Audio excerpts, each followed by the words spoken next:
Well, there you are. Pull that blanket up and settle in. Get yourself comfortable now. There's no rush.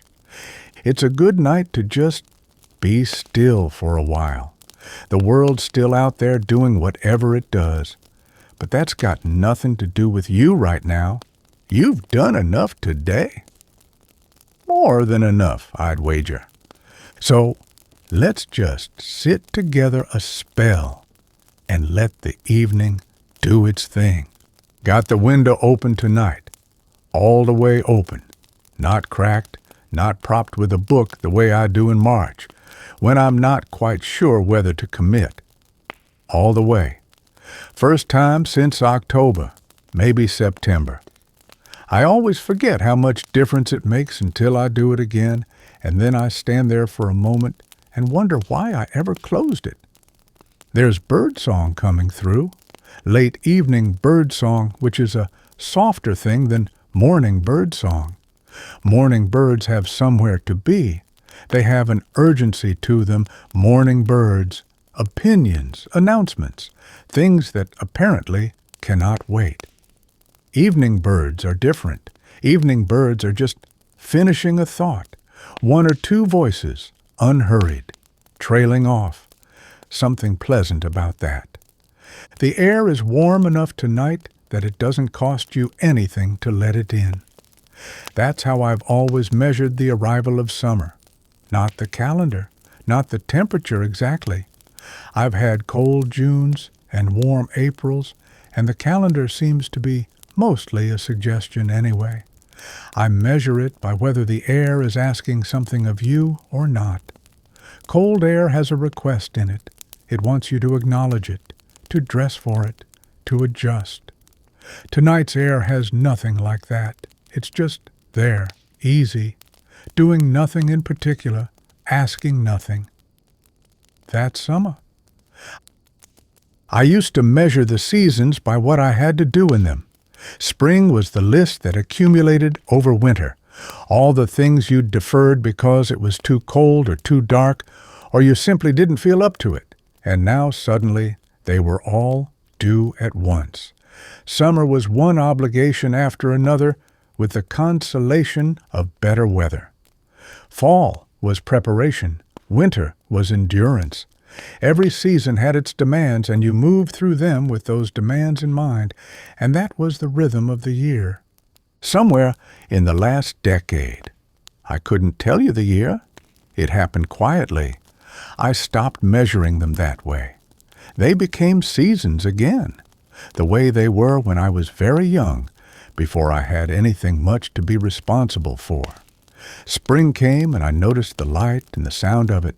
Summer came, and I sat in it. Fall had that sideways October light I've always loved. Winter went dark and quiet, and I read more. I count that as a win. Chamomile tonight, same as always. If you find yourself coming back here of an evening, well, I'm told there's a button somewhere on the screen that lets you make that official. I'm told that's how this works now. Either way, I'm glad you're here. And while you're getting settled in, tell me where you're listening from tonight. I'm always curious about that. There's something I like about knowing there are people in all sorts of different rooms, different towns, different corners of the world, all going quiet at the same time. That strikes me as a good thing, even if I can't say exactly why. I've been sitting here this evening thinking about something that I want to say out loud before I lose my nerve about it, because there's a small risk of sounding like a man congratulating himself on having survived, and I want to avoid that. It isn't that.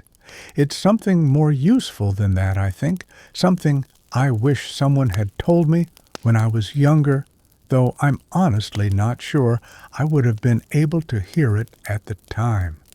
It's about getting older, not the usual speech, not the brave face on the hard parts, something more honest, an actual accounting from someone who's done enough of it to have a real opinion. So let's get into that. I'm not going to tell you I wish I were young again. I know that's the script. I know you're supposed to miss it, supposed to get a little wistful when the subject comes up, supposed to reach for the right balance of nostalgia and graceful acceptance, and the implication that if you could have those years back, you'd do something better with them. There's a whole convention around it. You hear it so often, it starts to sound like the truth. But when I actually sit with the question, when I ask myself, on an honest evening like this one, whether I would genuinely trade what I have now for what I had at 30 or at 40, with all of it, the good and the difficult both, the answer surprises me a little. It's no. It's a pretty clear no, and the more I examine it, the clearer it gets. I've thought about why. I've sat with it without rushing it, which is how I sit with most things now, and I think I've got a reasonable account of it. That's what tonight is about. But first, because I want to be fair, let me say something honest about what being young actually felt like from the inside. Not the version people photograph, not the version memory tidies up, the daily version. It was a lot of work. That's the thing nobody mentions. You're in the middle of becoming something, and you don't know what, and you can feel the pressure of that almost all the time, even on the good days, even on the days when things were going well, and there was every reason to feel settled and easy. There was a low hum underneath it. This sense that you hadn't arrived yet, that the real thing was still somewhere ahead of you, that everything you were doing right now was a kind of preparation, a kind of audition, and you'd better perform it well enough that when the real thing finally came, you'd be ready for it. And with that came the performance, the constant performance. You performed competence. You performed confidence. You performed having your life arranged correctly. You performed knowing what you were doing, even when you had no clear idea what you were doing, because the alternative felt like a risk you couldn't afford. There was always someone who might notice, always some room where the impression you made might matter for reasons you couldn't fully predict. So you performed. It wore on you. I don't think I noticed how much until it stopped. You don't notice a low, constant drain until it isn't there anymore. And then one day you realize, somewhere in your 60s, if things go the way they ought to, that you're not performing, that you haven't been for a while, that you got up this morning and moved through your day as yourself, without the understudy, without the version that was assembled for other people's benefit. And it turns out that's considerably lighter. I remember a specific period. I must have been in my mid-30s, working hard, building something in the middle of all of it, when I kept a kind of running account in my head of how I was coming across. Not in a calculating way. It was more involuntary than that. In any significant conversation, part of my mind was always doing a secondary analysis. How is this landing? Am I saying the right things? Is this the impression I want to leave? I don't think I would have called it exhausting at the time. It was just the texture of navigating the world. But looking back now, I can see what it cost. I don't have that running account anymore. The ledger closed somewhere along the way without any formal ceremony. I'm in a conversation now, and the part of my mind that used to be monitoring the impression is just there, present, attending. It's a different quality of experience, quieter, more like actually being somewhere rather than conducting a performance of being somewhere. There was the physical part of being young, of course.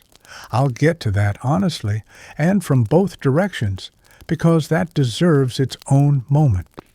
But around it, underneath it, running through everything, there was this constant work of becoming, deciding who you were, deciding what you believed, performing both convincingly enough that people took you at your word. Most of your 30s and 40s, if you were paying any attention, was the sustained effort of that work. And the strangest part is that you couldn't admit it was work. That was part of the work. You were supposed to be moving through it with ease, with confidence, with the impression that you had yourself in hand. You'd look around at other people and assume that what they were projecting was what they actually felt, that the ease they showed was real ease, that they had access to some settled sense of self that you somehow hadn't found yet. And I've talked to enough people in their 60s and 70s to know that almost everyone felt that way. Almost everyone assumed that everyone else had figured it out, and that they were the only ones still improvising. That's a peculiar thing when you think about it. A whole generation of people improvising frantically and assuming everyone around them had the score. I don't have that anymore. And I want to tell you what I have instead.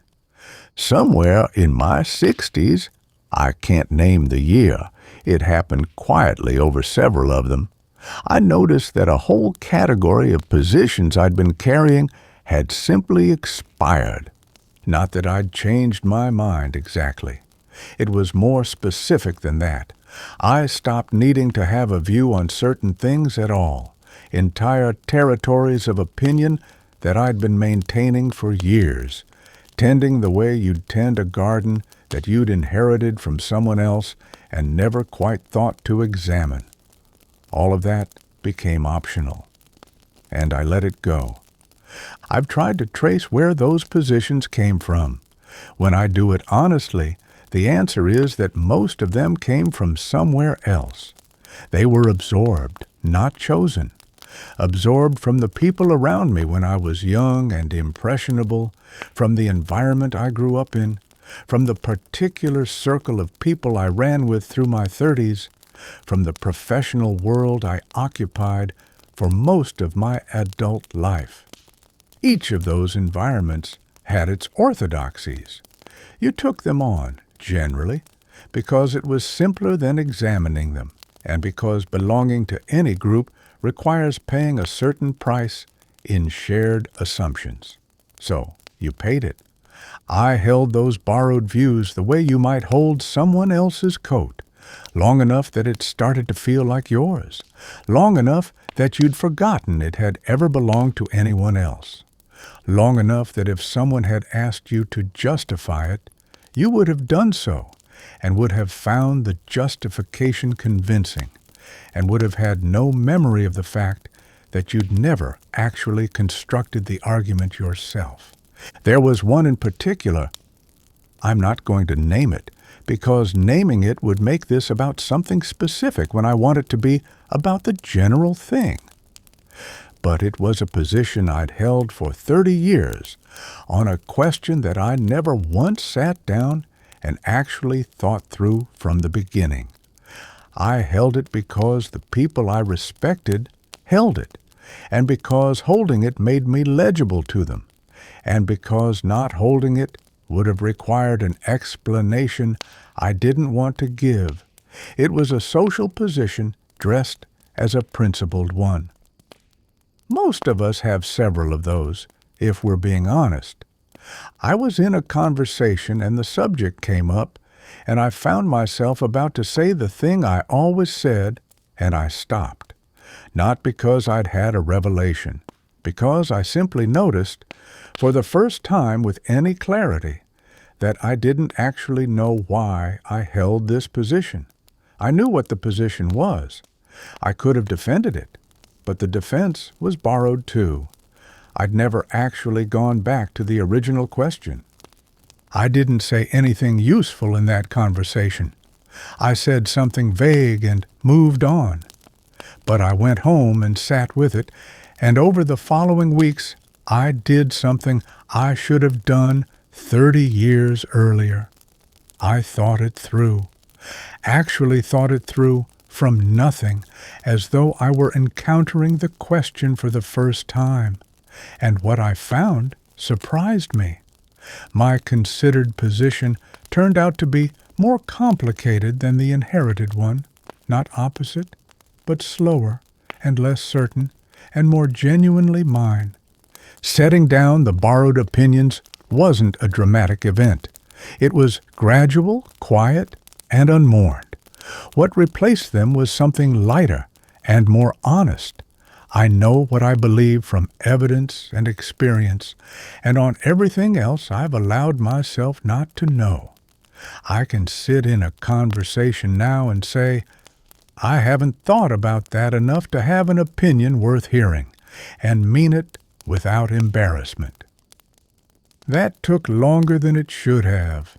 I can't overstate how much lighter it is, not just the opinions themselves, the whole apparatus that surrounded them, the vigilance required to maintain a position you haven't examined, the low-level defensiveness that comes with carrying something you'd rather not have questioned. All of that is weight you don't know you're carrying until it's gone. There's a particular feeling I've noticed in conversations since I put most of it down. When a subject comes up that I don't have a considered view on, I can say so without the slight internal scramble that used to precede it. I can just be genuinely open about it. I don't know enough about that to have a useful opinion. That sentence now costs me nothing. For a long time it cost me something I couldn't have named but could feel. The opinions I kept, the ones I genuinely examined and found I actually held, those feel different. Lighter in one sense, because I'm not defending territory. Solider in another sense, because I actually built them from something. If you push on one of them, I can explain where it came from, what evidence it's based on, what I'd need to see to revise it. That's a different thing entirely from holding a position, because it was in the air when you were forming. The opinions are about content. What I want to talk about now is about the performance, and those are separate things, though related. When you're in your 30s and 40s, and in a lot of cases well into your 50s, there's a particular tax you pay in any room where something is being decided. The tax is this: you cannot appear uncertain, not genuinely uncertain. You can perform a kind of thoughtful, considered uncertainty, the kind that reads as careful. But the real thing, the actual open-handed, I don't know what the right answer here is, that was something you kept mostly to yourself. I spent a lot of years sounding more sure than I was. There was a situation, professional, years back, where people were looking to me for a direction, and I gave them one, clearly, confidently, with the full bearing of a man who had examined the question carefully and arrived at a well-reasoned conclusion. What I had was a hunch, a reasonable hunch, I think in retrospect, but I spoke as though it were a certainty, and the room received it as one, and we moved forward. It worked out fine. It usually did, honestly, which is part of what kept the habit going. When performed certainty leads to good outcomes often enough, you stop questioning whether the performance was necessary. But I felt bad about it, in a quiet, persistent way. Not guilty exactly, more like a feeling of being slightly alone in the room. I knew the thing I'd said was more certain than the thing I'd felt, and I was the only one who knew that, and carrying that small private knowledge required a little bit of energy on top of everything else. I kept waiting in the back of my mind for someone to see through it. They never did. I've talked to people my age about this, and nearly all of them know exactly what I mean. The conspiracy of confidence. You'd look around a room full of people performing certainty and know, if you stopped to think about it, that at least half of them were doing exactly what you were doing. Nobody wanted to be the first one to admit to the uncertainty underneath. So you all performed together, and the room made decisions with more confidence than any individual in it actually felt. And mostly it was fine. But it added up to something. I stopped gradually, started experimenting with "I don't know" as a complete sentence. Just those 3 words, offered without qualification. Without "I don't know, but my instinct is," or "I don't know yet, let me get back to you." Just "I don't know." Full stop. The first time I said it and didn't follow it with anything, I waited for the room to react, for someone to look at me the way you'd look at a man who'd arrived underdressed to a formal occasion. Nothing happened. Someone else filled the space. The conversation continued. The decision still got made. I had not undermined anything by being honest about the limits of my knowledge. What changed was subtler than that. When you've already made up your mind, or decided to perform as though you have, you're not really listening. You're waiting. But when you can genuinely sit with not knowing, you start actually attending. The other people in the room say things you would have ignored before, because now you're not managing the outcome. You're participating. I became more curious in my 60s than I'd been in decades. I don't think that's a coincidence. There's something else that happens that I didn't expect. When you stop performing certainty, the people around you start being more honest about their own. I've noticed it in conversations, that when I say, "I'm not sure about this," plainly, other people in the room often say the same thing back. The room becomes more honest. The collective pretense loosens slightly. It turns out a lot of people were waiting for permission to admit they didn't know either. One person saying it plainly gives the whole room permission. I wish I'd done it earlier in my life. I think the rooms would have been better for it. I'm not going to skip this part. People always skip this part, or they glide through it with something like, "Sure, the body changes, but the wisdom you gain more than compensates." That's a greeting card, not an honest accounting. So here's the honest accounting. The body costs more as you go. That's simply true. My knee has opinions, not constant opinions, not every step, more like a standing appointment on Tuesdays and whenever it's been raining. It lets me know about the stairs. It has views on sitting in a car for several hours. I've learned to let it have its say and then get on with things. We have an understanding, my knee and I. It is allowed to comment. I am not required to reorganize my day around the comment. Sleep is different than it was. I wake earlier than I would choose to. 4:30, sometimes earlier, sometimes a merciful 6. I've made my peace with this largely by reframing it. The early morning hours, before the day has started its demands, have a particular quality of quiet that I've come to value. Nothing is expected of you at 4:30. The world is not yet asking. I've had some of my better thinking in those hours. There are foods I used to eat without consequence that now require a negotiation. The negotiation is not always favorable. Some things I've simply retired. Others I permit myself on occasions that feel proportionate to the cost. I've become, without quite intending to, a man who makes small calculations about his meals, which is not something I would have predicted at 40, and which I find mildly amusing. I'm not dramatizing any of this, and I'm not performing stoicism about it either. The costs are real. They are part of the arrangement. You do not get 7 decades in a body without the body accumulating some evidence of 7 decades. But here is what I want to say about it. Here's the thing I did not expect. After 7 decades in this particular body, I know it. I know it the way you come to know an old house. You know which sounds are settling and which sounds are something to get up and check on. I know the difference between my knee being tired and my knee being about to be a problem.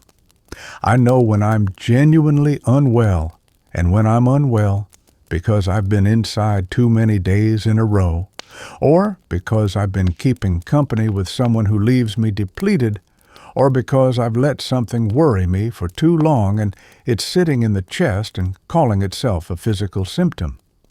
I know these things clearly now. I did not always know them.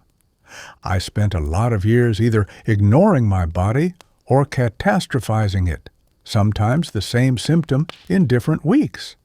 I had no reliable map. I was guessing, and I was often wrong in both directions. 40 years of that kind of guessing, and then gradually, from somewhere in the 50s onward, a clearer signal started to come through. You've lived in this particular house long enough that you know it now.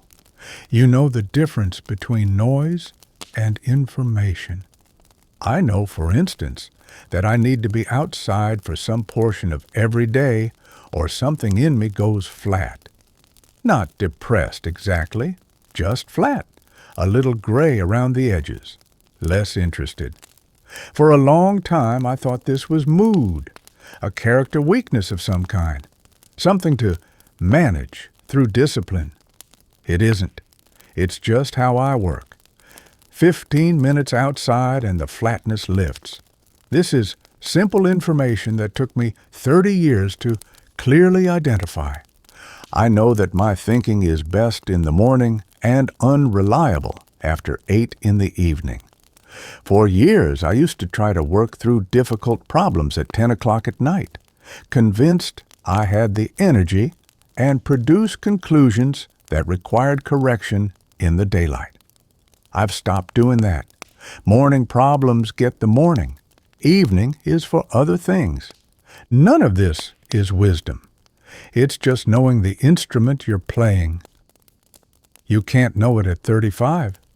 You need the years. At some point, I can't give you a year. It happened incrementally, one item at a time. The list of things I felt obligated to do got shorter.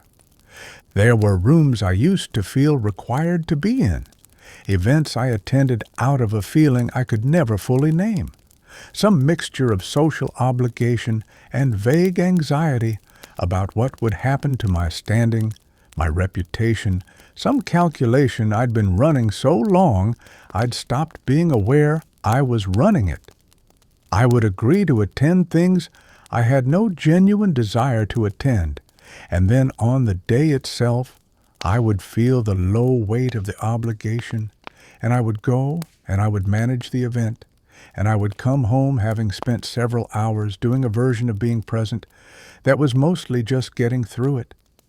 I think most people who've spent a life in any kind of professional or social world know exactly what I'm describing.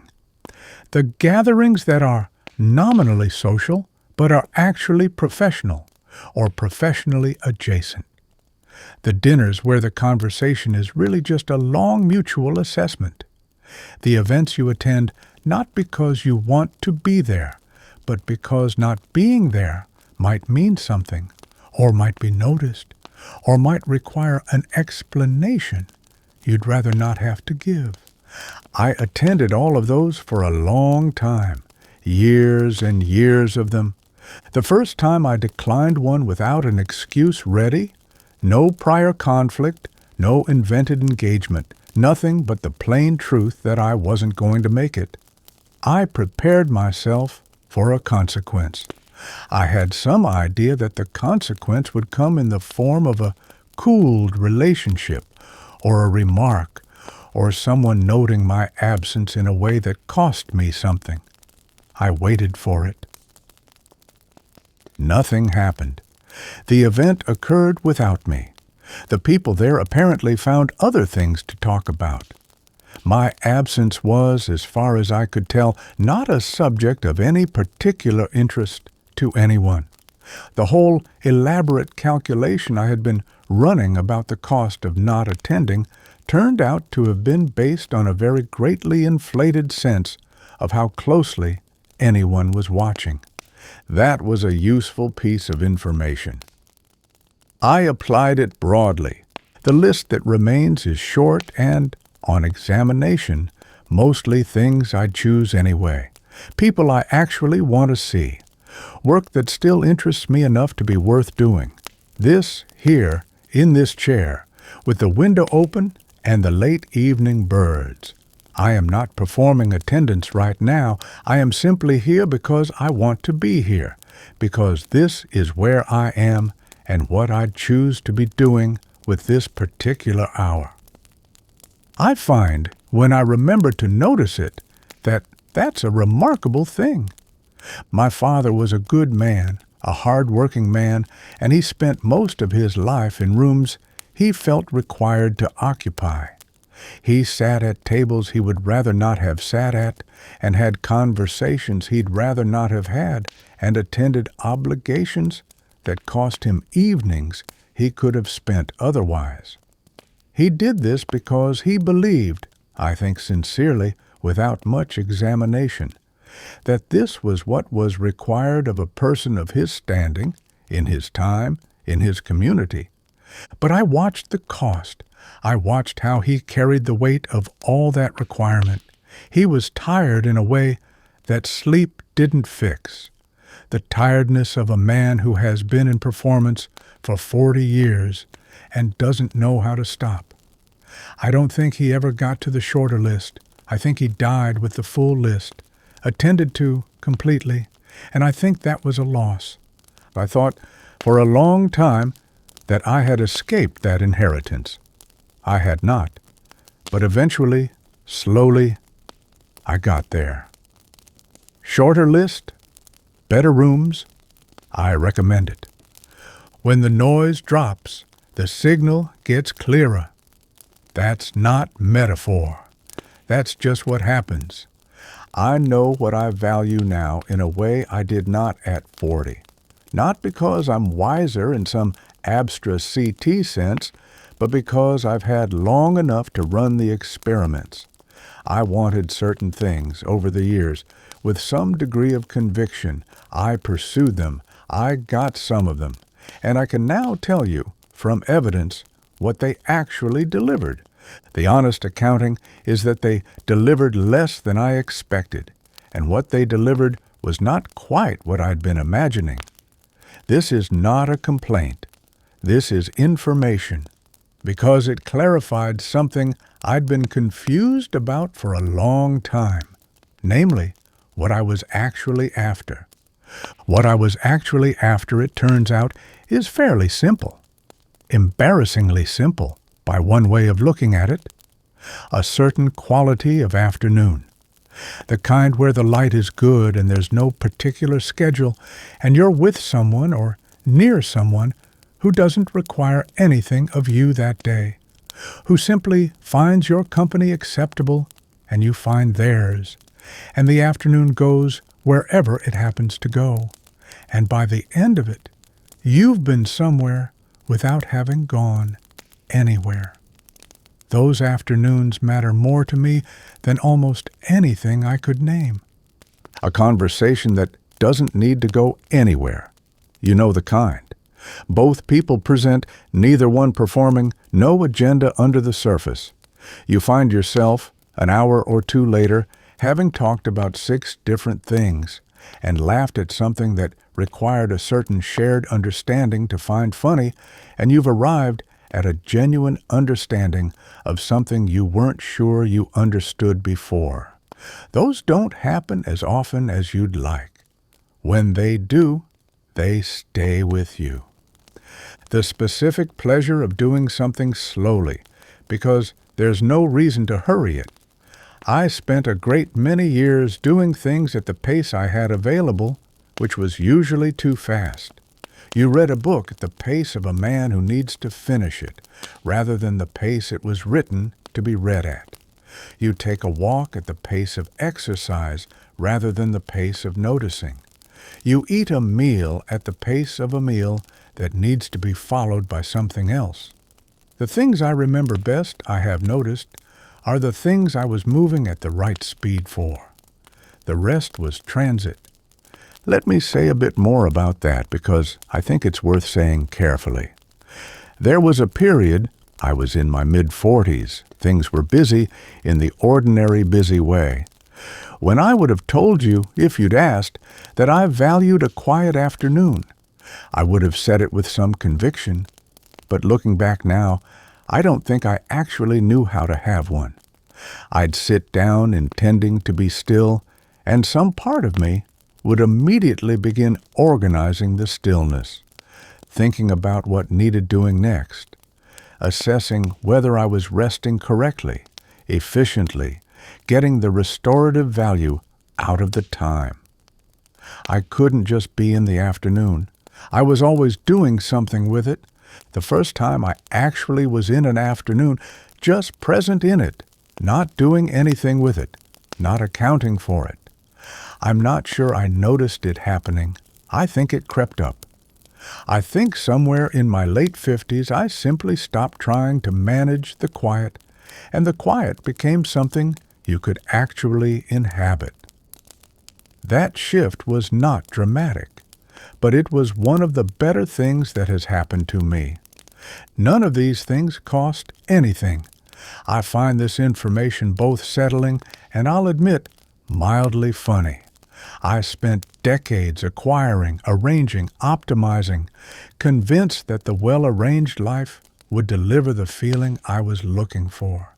The feeling I was looking for turned out to be available at very low cost, on any Tuesday, in any reasonably quiet room.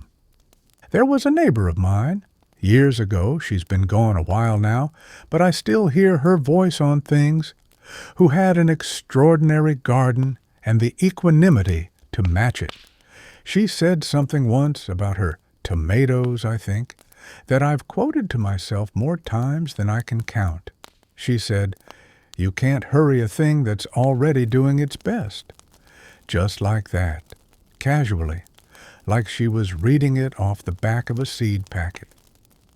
I knew she wasn't only talking about the tomatoes. It took me a long time to apply it to myself.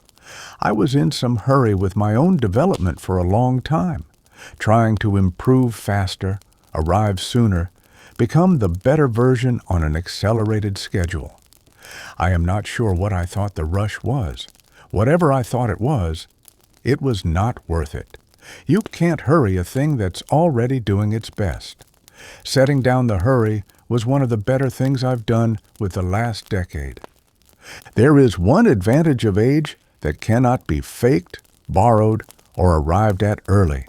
No amount of reading gets you there. No amount of reflection substitutes for it. You have to actually accumulate the years. There is no other route to this particular gift. The gift is this. I have seen things resolve that seemed permanent. I have seen that happen enough times now, across enough different kinds of difficulty, that it has become something like a fact I hold. Not optimism. Optimism is a disposition, a way of leaning forward, and it can be wrong. This is something different. This is evidence-based. This is having lived through enough things I was certain would not pass, and watching them pass anyway. I have had periods of genuine difficulty. I'm not going to catalog them. Everyone carries their own list, and you know what yours are, and the names matter less than the feeling. The feeling is this. In the middle of a hard thing, there is a part of you that believes this is the new shape of things, that something has changed that cannot be changed back, that whatever is true right now will define what comes after, that the difficulty is not a weather system passing through, but a permanent feature of the new landscape you are going to have to live in from now on. That is what hard things feel like from the inside. I've felt it every time. It is one of the most consistent experiences of difficulty, the sense of permanence. I was wrong, reliably, about that. Not that everything resolved happily. That would be a lie, and I won't tell it. Some things resolved badly. Some things changed into something different rather than getting better, which is its own kind of outcome and not the same as a good one. I'm not telling you everything works out the way you want it to. I'm telling you the shape changes. The thing that looked permanent was not permanent. In my experience, across a reasonably large sample of difficulties, the shape always changes. An old man said something to me once. I was in my 40s, he was in his 80s, and I was in the middle of something difficult enough that I must have shown it, because he mentioned it without being asked. He said the gift of old age, if there is one, is that things that used to feel like emergencies don't feel like emergencies anymore. Not because you've grown numb to them or stopped caring, but because you know from experience, from the accumulated record, that you'll come through. That this is not the last thing. That you have survived things before that looked, from inside them, like they might be the last thing. And here you are. I thought that was the kind of thing old men say when they've run out of better things to say. I was in my 40s, and I found it somewhat facile. He was 80 and had earned it and was telling me the truth, and I wasn't equipped to hear it yet. I'm equipped now, and I want to pass it along for whatever it's worth. The things that are worrying you tonight, whatever they are, whatever shape they've taken, have a shape that will change, not because someone promised it, not because everything works out in the end, but because everything has a shape, and shapes change, and the evidence across my particular life is substantial and consistent on this point. The present state of things has never been the final state of things. You can't see this in years. You need decades. And the good news is that the decades come whether you're paying attention or not. You just have to live them. Patterns become visible over a long enough stretch that are completely invisible in the short run. I can look at a situation now and recognize it, not because I've seen that exact situation, but because I've seen that type, that shape, that emotional weather, and I know roughly how it tends to move. I know, for instance, that the thing that feels most urgent in the first week of any difficulty is almost never the actual thing. The actual thing is quieter and less dramatic, and it tends to emerge about 2 weeks in, once the urgency has settled enough for you to see through it. I know that the worst case I construct in the first sleepless night is reliably more catastrophic than anything that actually happens. I know that the conversation I've been dreading almost always goes better than the version I rehearsed at 2 a.m. I know these things from evidence now, from a sample large enough to draw real conclusions from. That's the long view. Not wisdom exactly. Wisdom sounds grander than this feels. This is just pattern recognition, built from the only thing that builds it, which is time lived with your eyes reasonably open. I don't want to oversell it. There are things about being young that I genuinely miss, and I'm not going to skip past them because that would make this into exactly the kind of speech I said I didn't want to give. I miss the particular quality of time in your 20s when the future was entirely open. Nothing decided yet, nothing foreclosed, the whole range of possible lives still ahead of you and equally available, as far as you could tell. There's an energy in that openness that has its own flavor.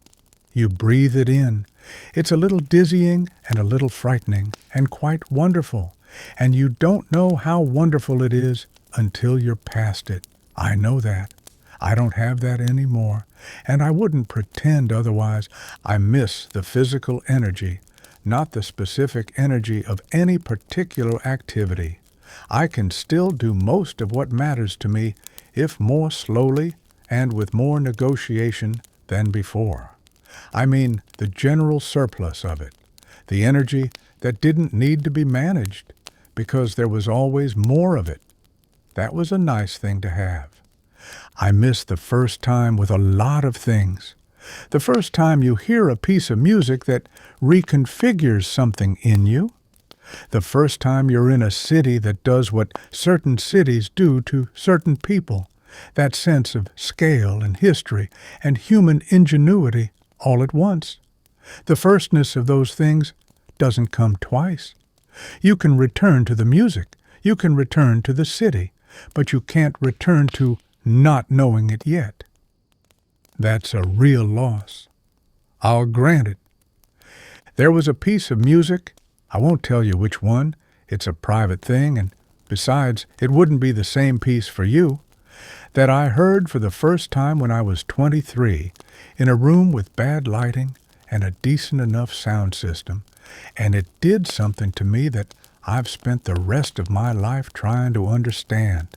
I've listened to it hundreds of times since.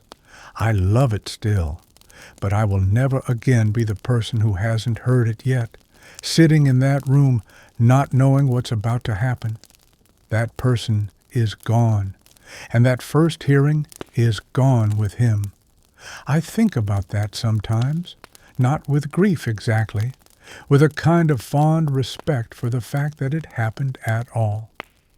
But on balance, when I tally it honestly with the missing and the gaining both on the ledger, the arrangement I have now is the one I'd choose, if I were choosing. The opinions I no longer have to maintain. The performances I no longer have to keep up. The list that's gotten shorter and better. The map I now have of my own nature. What I need and what I don't. What fills the account and what hollows it out. The accumulated evidence that hard things pass. The clarity about what actually matters, which turns out to be fewer things than I thought and more obvious ones. I think what happened over all of these years is something like what Bertrand Russell was pointing at when he described the happiest kind of life. The outward pointed attention, interests that reach beyond himself, affections that aren't conditional, a life aimed at something rather than perpetually turned inward in examination. I didn't get there by deciding to. I got there the slow way, the only way you actually get anywhere that sticks. I let go of things gradually. I paid attention to what was left, and the getting older part, the part I would once have thought of as the obstacle, turned out to be the vehicle. The years were the mechanism. Without the years, I don't get here. I wanted to say that plainly, not as consolation, not as a brave face on the hard parts of which there are plenty, as a genuine report offered honestly from someone who has had a reasonable look at both stages of the thing and is giving you his actual assessment. It is better, not in spite of the years, because of them.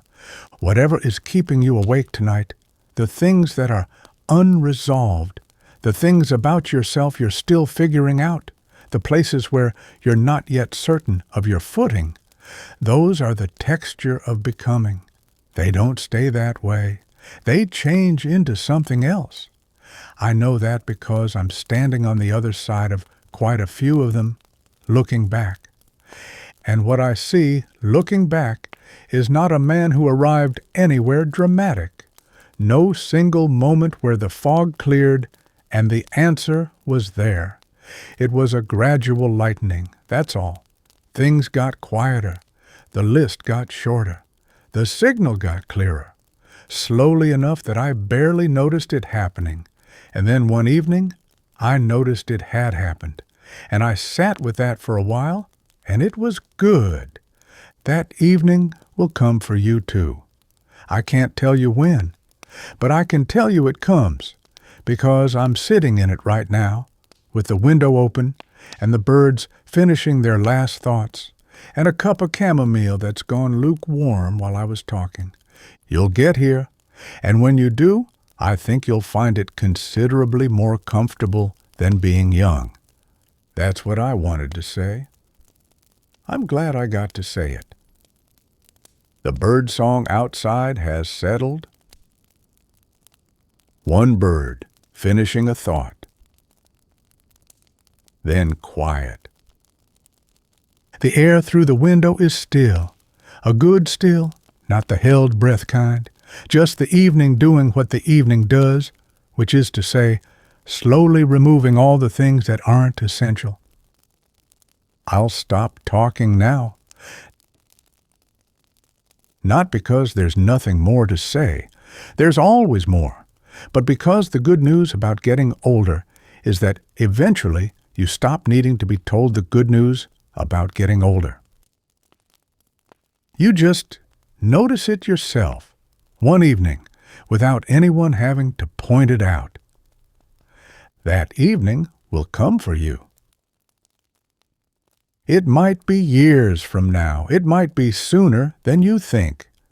Tonight, you don't have to be there yet. Tonight, you just have to be here, horizontal, quiet, letting the evening take the rest of it. It knows what to do with you. It always has. Well, that's about all from me tonight. You just close your eyes now.